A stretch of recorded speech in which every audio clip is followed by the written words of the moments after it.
On occasion, I have awakened from certain dreams with a sense of abject terror.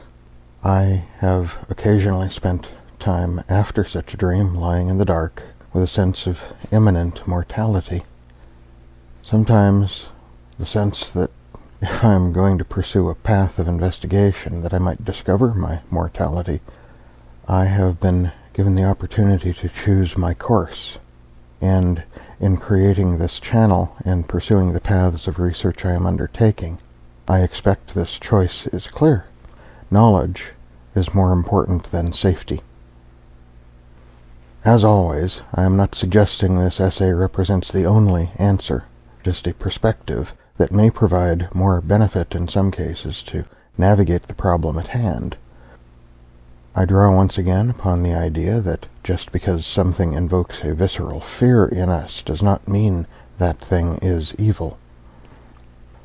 I wanted to read an essay regarding how someone with a background of scientific rationalism looks upon spiritualism and such things as the New Age belief system. But a kind of obsessive-compulsive line of thinking is getting in my way. So, let's indulge it. I've recently been brought to a number of people, some of whom have experience in combat, who experience a form of post-traumatic stress following a Sasquatch encounter. Before I go there, I have another OC issue that needs to lay down a logical and rational platform upon which to assemble these ideas.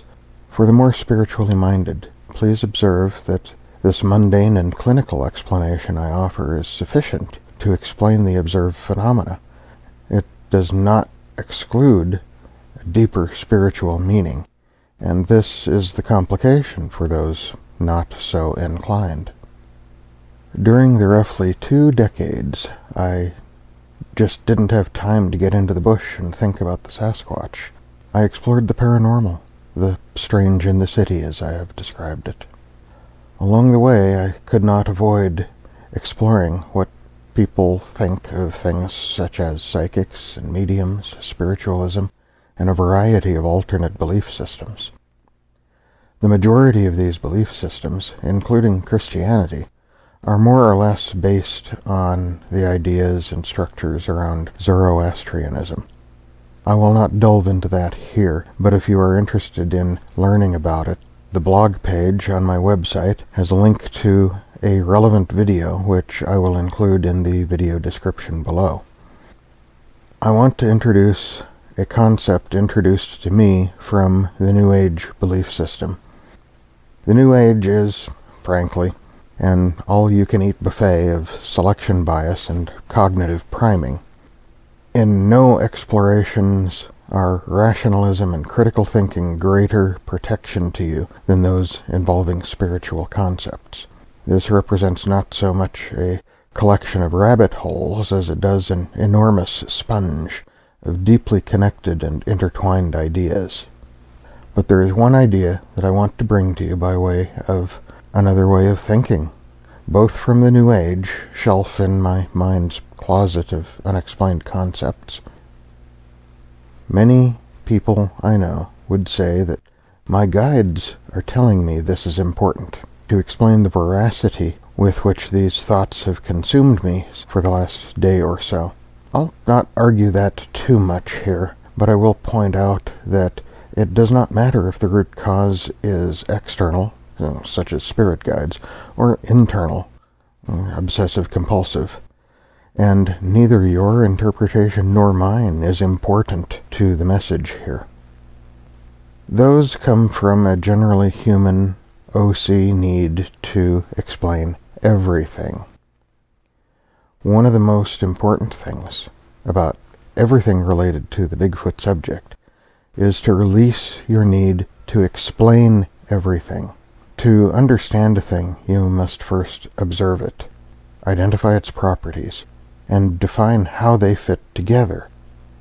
The concept consuming me in the dark hours of the morning is the teaching dream. Speaking from science and psychology, when your brain is building new neural pathways, you will experience a variety of phenomena, including what many spiritual beliefs call the teaching dream. To my thinking, however, every dream can be a teaching dream. It's a matter of how you use the ideas and thoughts that you have been presented within that forum. However, building neural paths around a new concept will almost invariably generate dreams focused around the subjects surrounding those concepts. If your brain has been exposed to the concept of Sasquatch as a real, flesh and blood creature that outclasses you in the wild the same way you outclass a chimpanzee trying to operate a cell phone, then your dreams may involve Sasquatch. If your experience was startling and frightening, those dreams are likely to be nightmares. However, if those dreams are exploring the idea of a creature that clearly and firmly places you somewhere other than the apex of the food chain, they may also be interpreted as nightmares. I would like to suggest the idea that these are only nightmares. If you fail to find a meaning for them in your way of thinking about your place in the world, there is absolutely a place in your thinking where these fears represent awareness of a difference, but they are only a threat to the more primitive side of our psyche. Fear is a survival trait. It is beneficial when harnessed with understanding. When we conquer a fear, it is not so much that we are free of it, but that we understand when to leverage it to our benefit, and also when we consider setting that fear aside and facing its focus with some other emotion that we can consciously choose as a substitute. I want to introduce 3 relevant recurring dreams that I consider to be teaching dreams, primarily because I chose to consider their content in an exploration of thought, and they changed me for it. I will explain them from both a spiritual interpretation of mine and from the physical stimulus that likely actually triggered them. I will also explain how I have incorporated them into my worldview and how that affected the recurring nature of the dreams. In general, I have found that when you begin to incorporate the ideas from these dreams into your worldview, whatever is presenting them to you, whether it's internal or external, will let up on them. The giant spider. I probably don't have to explain why a spider with a leg span of more than a foot or so is an instinctively frightening concept for most humans. Over a number of years, I've had a variety of spider-related dreams, and none of them is what I would describe as idyllic. One theme is being in a room shrouded in heavy webs, with several of these creatures having a leg span of around a foot or less, or nestled in their silk blankets. I have often found this to be a suggestion that one has managed to set up shop in the bed frame or in or around my bedding. The more startling one, however, was when I woke up and reached for a handkerchief and found a house spider curled up in that handkerchief on my night table. That was a little startling. Another theme was something more like the giant spider from Gilligan's Island.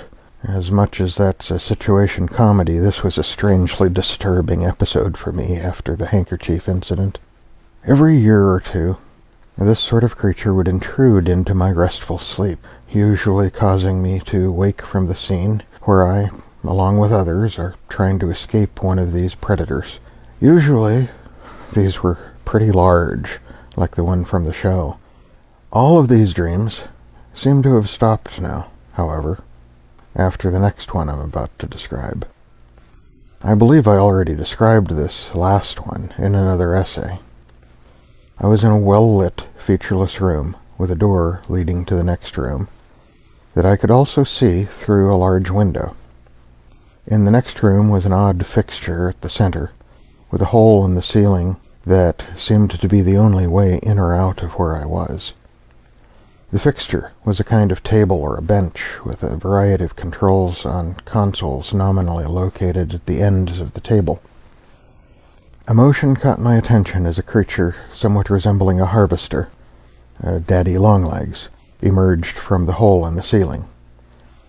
Except it had a roughly 6-foot leg span.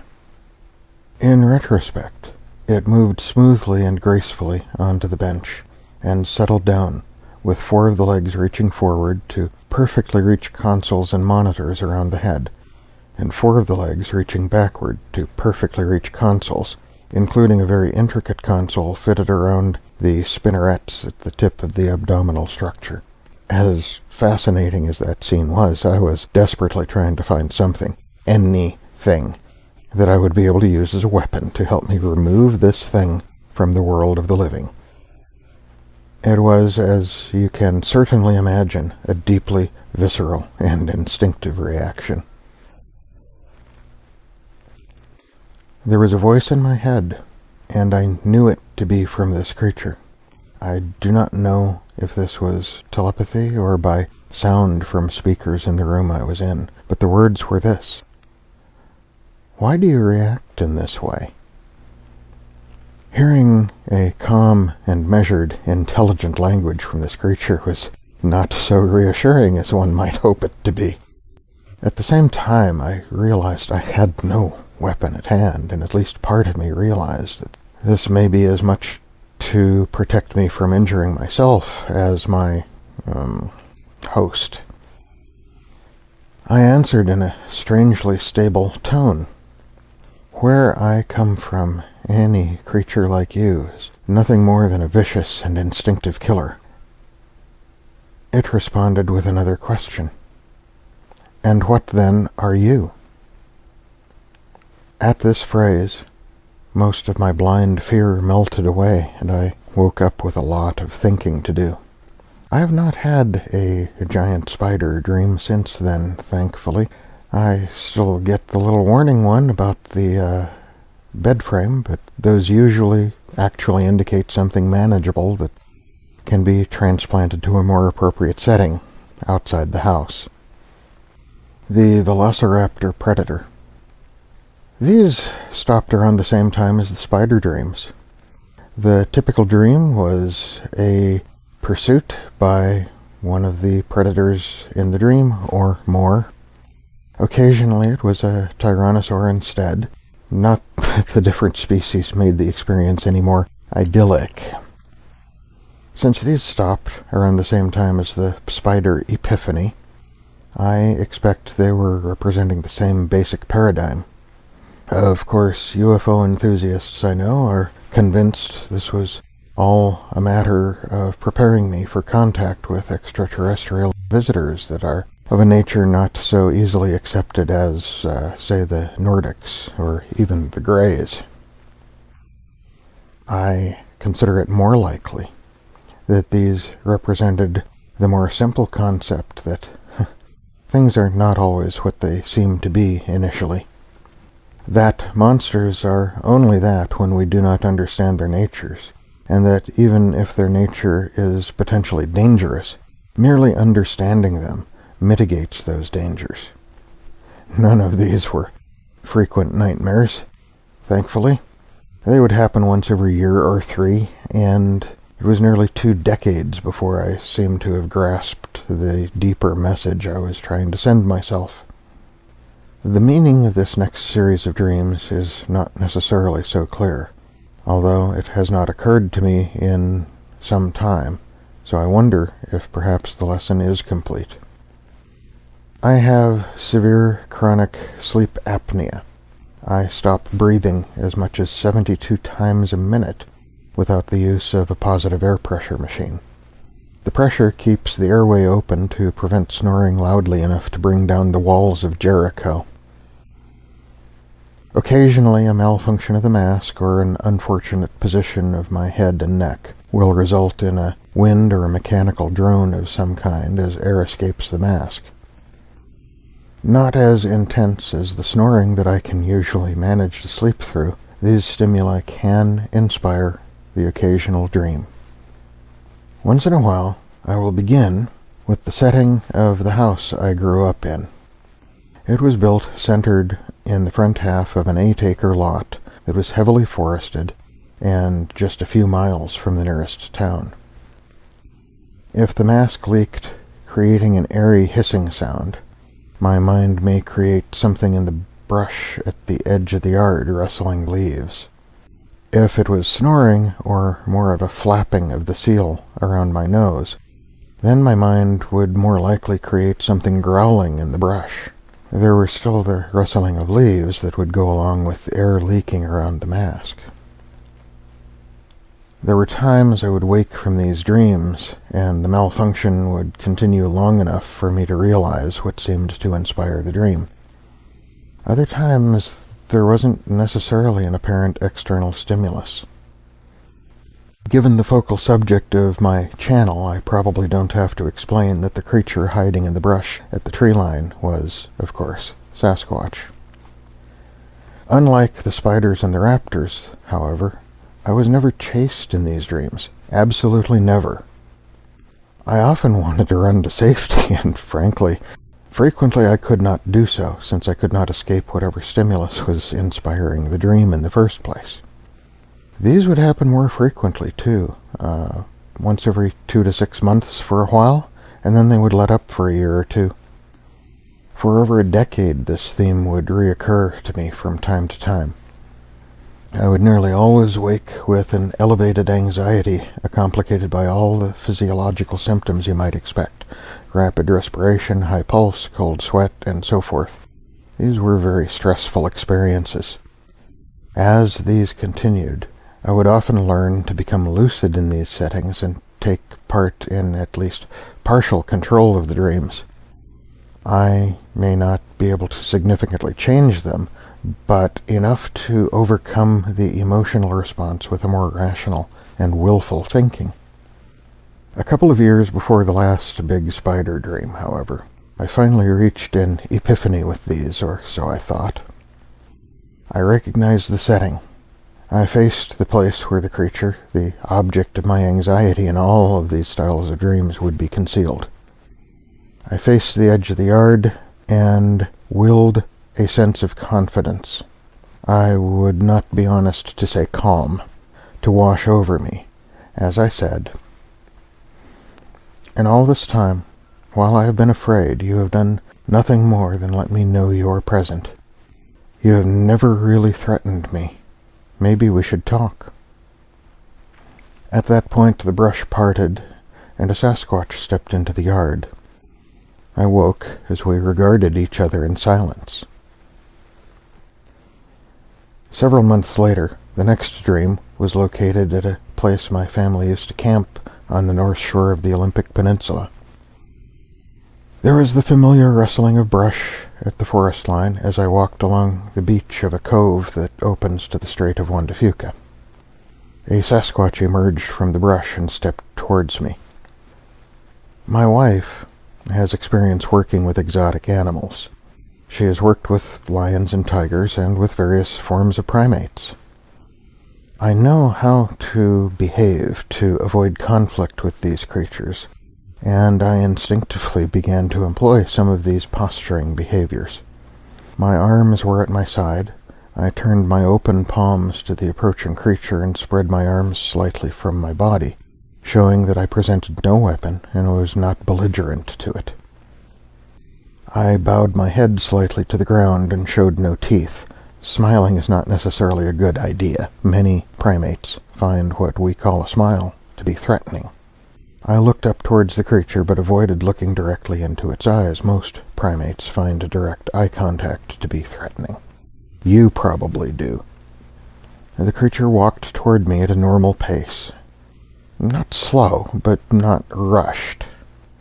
As it approached me, when it walked past, it brushed me aside with its arm, and I woke from the dream. After the previous epiphany, I thought I had this one figured out, but with this additional dream, however, I had to modify my thinking a bit. With the first epiphany, I was thinking that not showing fear would be a good thing, and that's still absolutely true. But with this one, I decided that another good idea would be making sure I was not in their way, so to speak. I have not had one of these dreams for close to 3 years now. What I have come to think of these dreams, now that I have been delving into the subject of Sasquatch in the last couple of years, is that just perhaps it was me being habituated. All of these dreams were nightmares at one point. In some cases I woke in abject mortal terror, with all of the appropriate physiological symptoms of a traumatic experience.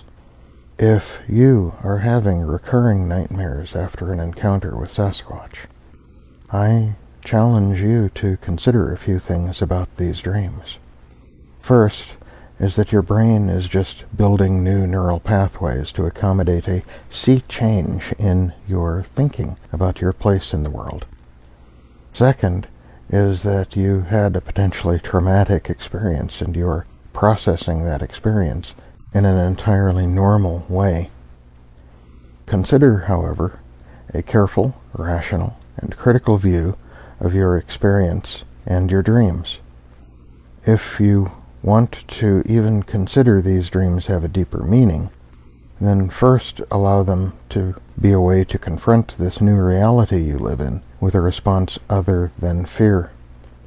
You may also believe they are a form of contact dream, a safe place for you to face a fear or a danger in a dream that you can wake from.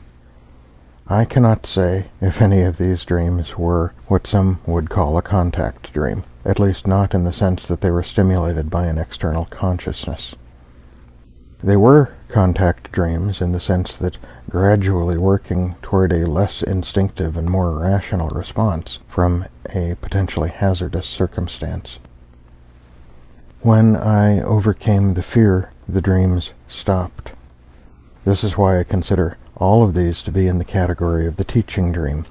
When I learned the basic lesson, the theme discontinued. As a rationalist, I do wonder if there was external stimulation for these, but I don't think it really matters. As a mystic might say, it was the lesson that was of import, not so much the cause. If you find yourself having terrifying nightmares after an encounter with something like Sasquatch, the first thing you should understand rationally is that your brain is creating new neural pathways in response to an idea or an experience that requires a re-evaluation of your worldview.